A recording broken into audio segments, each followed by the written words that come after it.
Assalamualaikum warahmatullahi wabarakatuh. Selamat malam.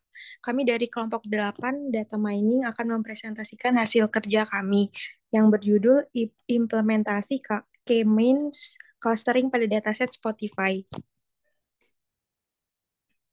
Next. Di sini kami beranggotakan yang pertama saya, Berliana Kusuma dengan NIM 1214586, kemudian Divania Rahmadani dengan NIM 121450104, kemudian Friska Sihotang dengan NIM 1214592, kemudian Pandra Insani dengan NIM 121450137, kemudian yang terakhir Lulu Christine dengan NIM 121450152.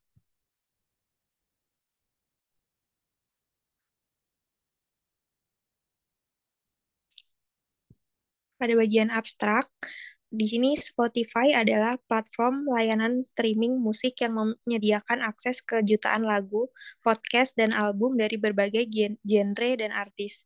Pengguna dapat menikmati berbagai fitur termasuk pencarian lagu, pembuatan daftar putar pribadi, mendengarkan podcast, dan mendapatkan rekomendasi musik yang dipersonalisasi. Data yang dihasilkan dari penggunaan Spotify menjadi sumber daya berharga yang memungkinkan platform ini untuk memahami referensi pengguna dan terus meningkatkan pengalaman untuk mendengarkan. Fokus penggunaan dataset terletak pada pengujian dan pengembangan model K-means clustering, sebuah metode untuk melibatkan perhitungan pusat klaster baru, inisialisasi, dan pengelompokan data ke klaster terdekat. Meskipun K-means clustering dapat dipengaruhi oleh inisialisasi acak dan kehadiran outlier, Spotify tetap berkomitmen untuk mempertahankan posisi utamanya sebagai tujuan utama bagi pecinta musik global, dengan meningkatkan kualitas rekomendasi lagu dan memperkaya pengalaman mendengarkan musik. Next.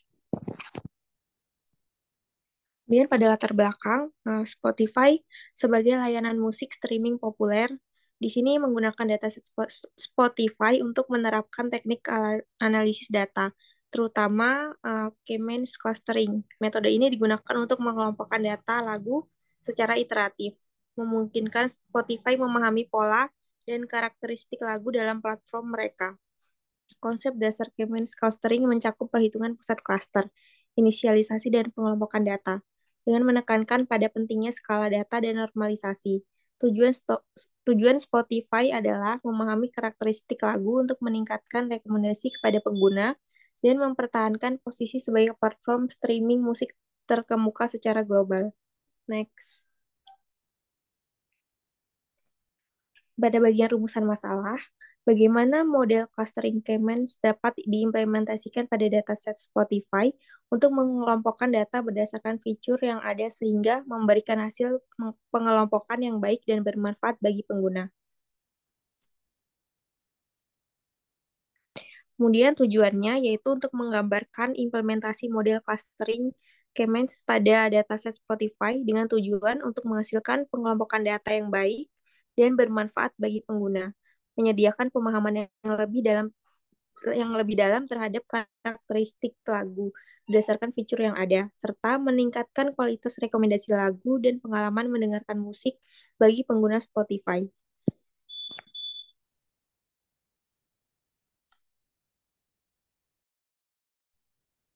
Baik, perkenalkan nama saya Pandra Insani Putra Zuar dengan NIM 121450137.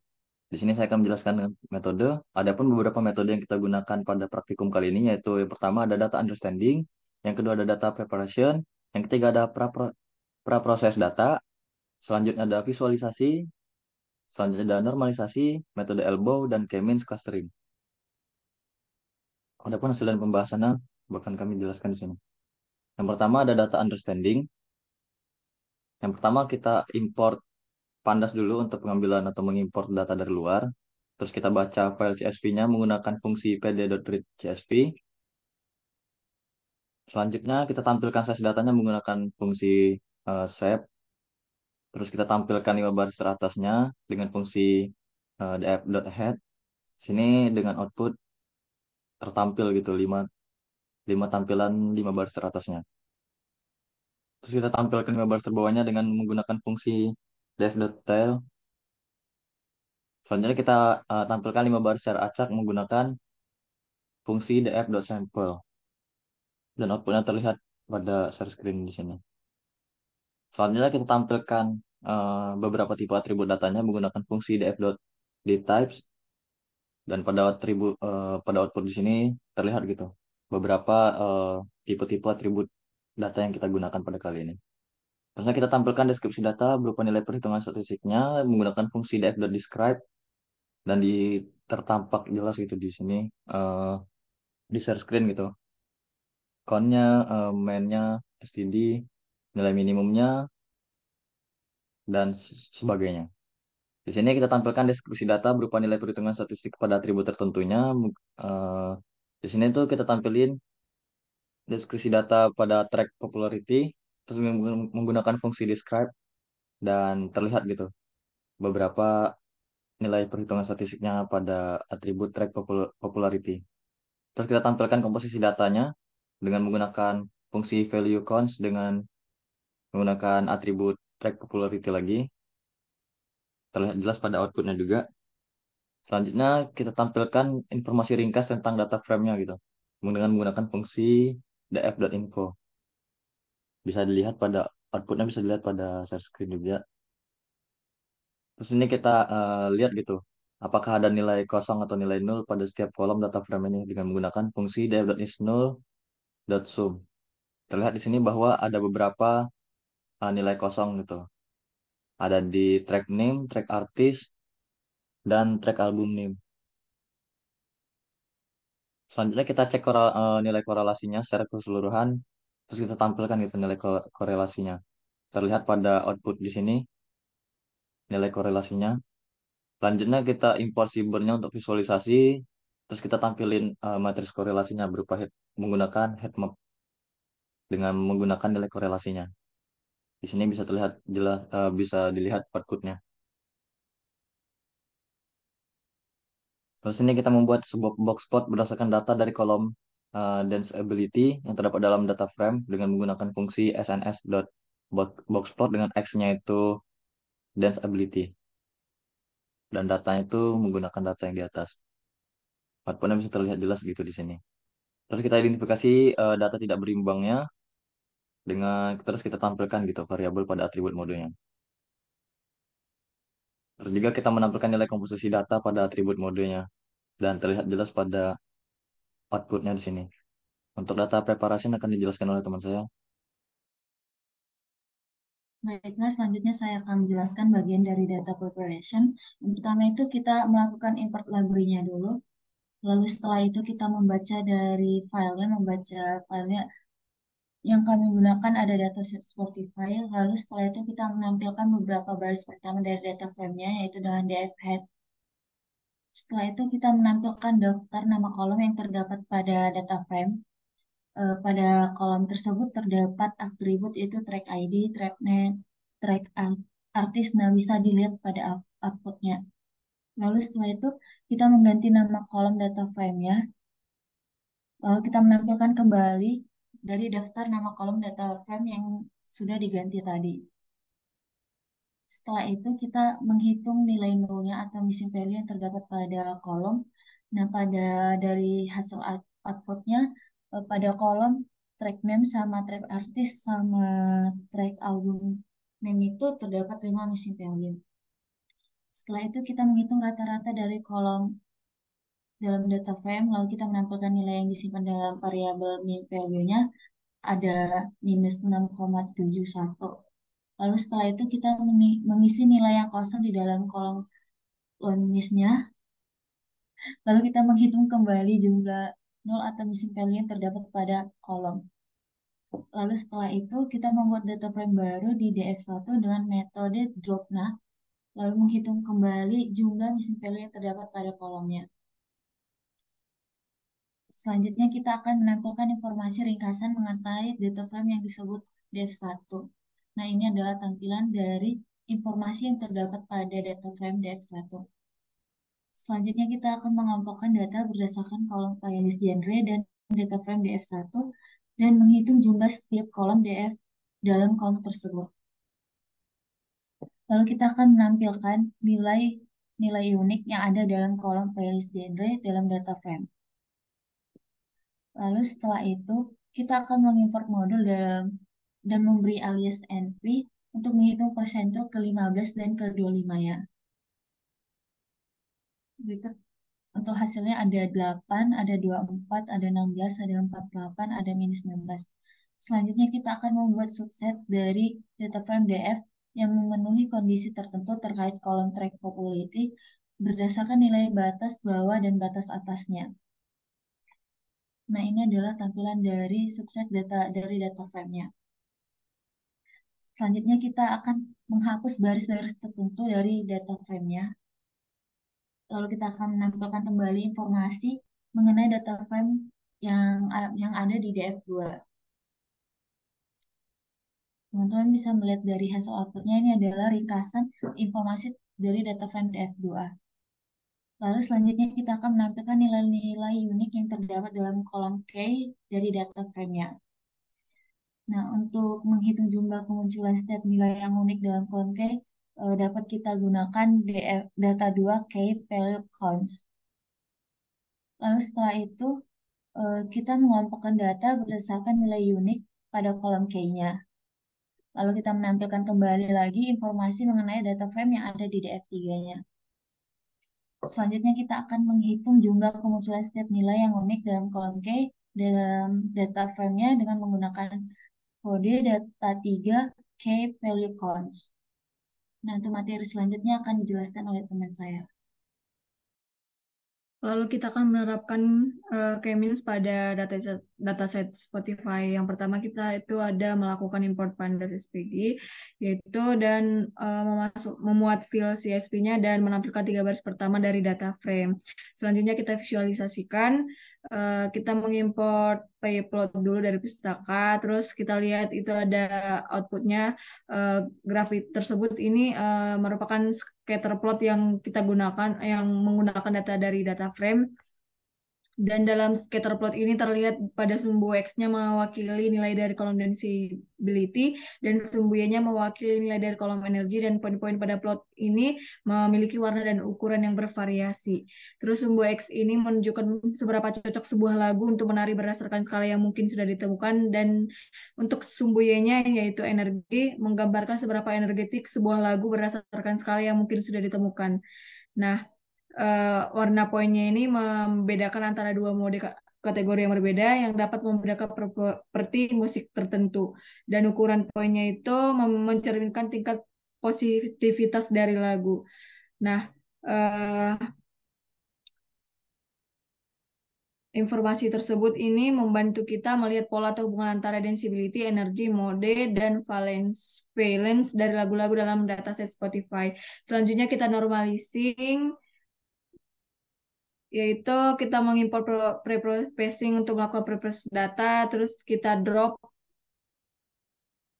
yaitu mode, liveness, track ID, track name, track artist, track album ID, track album name, track album release date, dan yang lainnya. Terus kita membuat data frame baru dengan menghapus kolom variabel dari data frame lama. Terus kita menggantikan nilai kosong dalam data frame tersebut dengan nilai rata-rata pada kolom, dan kita melakukan normalisasi pada data frame. Terus kita melakukan elbow method, yaitu kita mendefinisikan fungsi elbow-nya dengan 2 parameter cluster, yaitu membuat list kosong dulu untuk menyimpan nilai inertianya. Terus kita membuat objek algoritma dengan model K-means menggunakan inisialisasi K-means dan seed random state 125.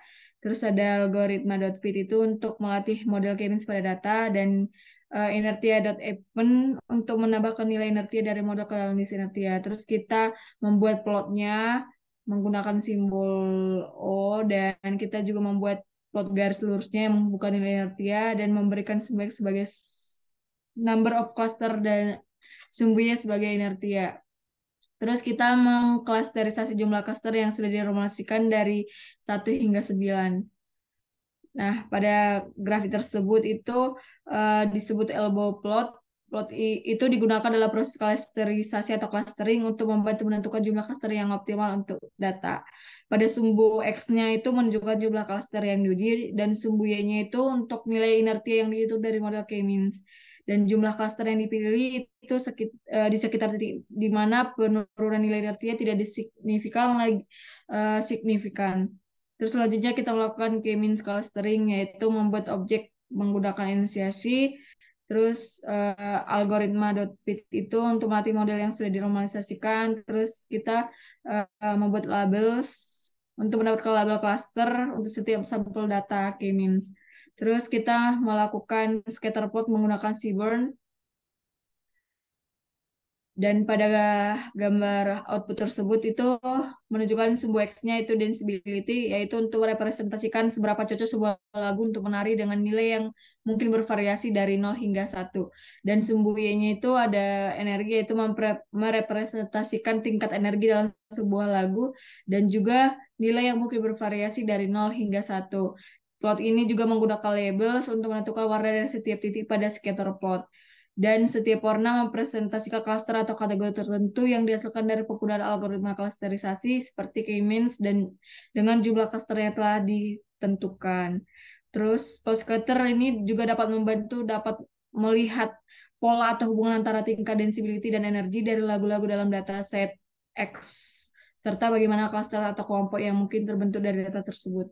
Terus kita terakhir menggunakan using different features, yaitu kita mengimport preprocessing-nya dulu, lalu kita memilih kolom yang digunakan seperti track ID, track name, track artist, dan lain sebagainya, dan kita membuat data frame baru dengan menghapus kolom variabel dari variabel data frame lamanya. Terus kita melakukan penggantian nilai kosong dalam data frame dengan x.filna. Terus kita melakukan normalisasi. Lalu kita melakukan klasterisasi dengan elbow plot. Dan pada grafik tersebut ada output elbow plot, yaitu proses klasterisasi untuk membantu menentukan jumlah cluster yang optimal untuk pola sama seperti yang di atas. Lalu kita membuat objek K-means-nya menggunakan inisiasi dan seed random sebesar 125, dan kita melakukan pelatihan model menggunakan algoritma .fit dan labels itu untuk mendapatkan label cluster. Terus kita melakukan scatter plot menggunakan Seaborn, dan pada analisisnya itu merepresentasikan lagu untuk menari dengan nilai yang mungkin bervariasi 0 hingga 1, dan sumbunya itu danceability dan untuk merepresentasikan tingkat energi dalam sebuah lagu. Dan plot ini menggunakan labels untuk menentukan warna dari setiap titik pada scatter plot. Selanjutnya itu ada sns.boxplot itu untuk membuat boxplot dengan menerapkan sumbu X sebagai cluster dan sumbu Y sebagai kolom CNT dari data frame. Nah, pada output tersebut itu merepresentasikan kelompok atau cluster yang dihasilkan dari algoritma klasterisasi. Dan setiap nilai pada sumbu X merepresentasikan satu kelompok atau cluster tertentu. Terus sebagainya itu merepresentasikan nilai dari kolom danceability dalam data X. Dan kolom ini menggambarkan seberapa cocok sebuah lagu untuk menari dengan nilai yang mungkin bervariasi 0 hingga 1. Dan box plot ini memberikan informasi tentang distribusi dan statistik deskripsi dari tingkat danceability untuk setiap cluster atau kelompok yang diwakili oleh label pada sumbu X. Selanjutnya akan dijelaskan oleh teman saya. Baik, sebelumnya perkenalkan nama saya Dipani Rahmadani dengan NIM 121450104. Di sini selanjutnya ada K-means pada data 3D. The first one kita buat kumpulan data sintesis dari Sklearn, diimport memakai fungsi makeblobs untuk membuat data sintesis dengan cluster yang didefinisikan. Lalu kita memilih centroid secara acak. Di sini berisi koordinat dari pusat-pusat cluster yang akan dibuat. Lalu ada cluster SDD atau standar deviasi. Di sini berisi nilai untuk setiap cluster. Terus ada titik X dan Y-nya untuk membuat dataset sintesis. Yang kedua, kita membuat plot data menggunakan Plotly Express untuk membuat visualisasi yang interaktif. Lalu ada fix sama dengan pxscatter 3D-nya. Lalu ada fixshow-nya untuk menampilkan plot dalam notebook yang sedang digunakan. Di sini dapat kita lihat, di sini ada beberapa titik di dalam ruang 3 dimensi. Selanjutnya, kita mencari nilai K optimal dengan metode elbow. Di sini ada WCSS untuk menginisialisasi list untuk menyimpan nilai WCSS-nya. Di sini kita for E in range untuk loop yang akan berjalan sebanyak 20 kali dimulai dari 1 hingga 20. Lalu ada Kamins class N clusternya dengan jumlah cluster yang akan diatur dalam model Kamins yang akan dibuat. Lalu ada fit predict juga untuk melakukan proses clustering pada dataset X. Di sini lalu WCSS-nya kita append untuk menambahkan nilai WCSS-nya ke dalam list WCSS. Selanjutnya ada plot elbow untuk mencari nilai K yang optimal. Di sini kita memunculkan plotnya memakai PLT plot dengan range-nya 1,21 terhadap jumlah cluster yang berbeda. Selanjutnya ada fit algoritma Kamins dengan nilai K yang optimal. Di sini Kaminsnya kita memakai klasternya sama dengan 4. Lalu ada ya prediksinya untuk melatih model Kamins menggunakan metode fit dan memprediksi klaster dari setiap sampel dalam dataset X. Nah, yang ke-6 atau yang terakhir adalah analisis berbagai klaster yang terbentuk. Di sini kita inisialisasi data frame-nya dulu, membuat data frame kosong baru dengan menggunakan library pandas. Lalu ada df call1, ini menambah kolom ke dalam data frame. Terus ada call2, terus ada call3 juga, menambahkan kolom ke dalam data frame. Lalu di sini ada df label yang sama dengan ya prediksi untuk menambah kolom Lionel ke dalam data frame dan mengisinya dengan nilai-nilai hasil prediksi cluster dari variabel Y. Prediksi. Lalu ada fig, kita di sini pakai PX Scatter 3D untuk membuat scatter plot 3 dimensi. Terus kita tampilin memakai fig show dan menggunakan Plotly Express. Di sini ada 4 titik di dalam ruangan 3 dimensi. Selanjutnya akan dijelaskan oleh teman saya.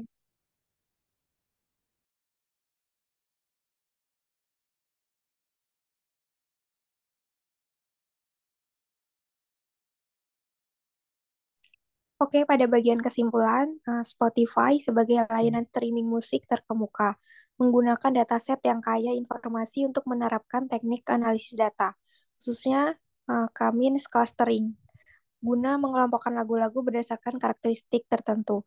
Atribut dalam dataset ini seperti track ID, track name, dan track popularity, memberikan gambaran lengkap tentang setiap lagu di platform. Analisis ini membuka peluang untuk memahami tren musik, popularitas artistik, dan preferensi pengguna. Visualisasi data menggunakan scatterplot memberikan wawasan tentang hubungan antara danceability, energi, mode, dan valence dalam lagu-lagu. Penentuan jumlah cluster optimal dengan plot inertia membantu memahami struktur cluster dengan lebih baik. Selain itu, analisis dengan box plot memperdalam pemahaman tentang distribusi danceability dalam setiap cluster. Melalui pendekatan ini, Spotify dapat terus meningkatkan kualitas rekomendasi lagu, memahami perubahan tren musik, dan mempertahankan posisinya sebagai salah satu platform musik streaming terkemuka di dunia.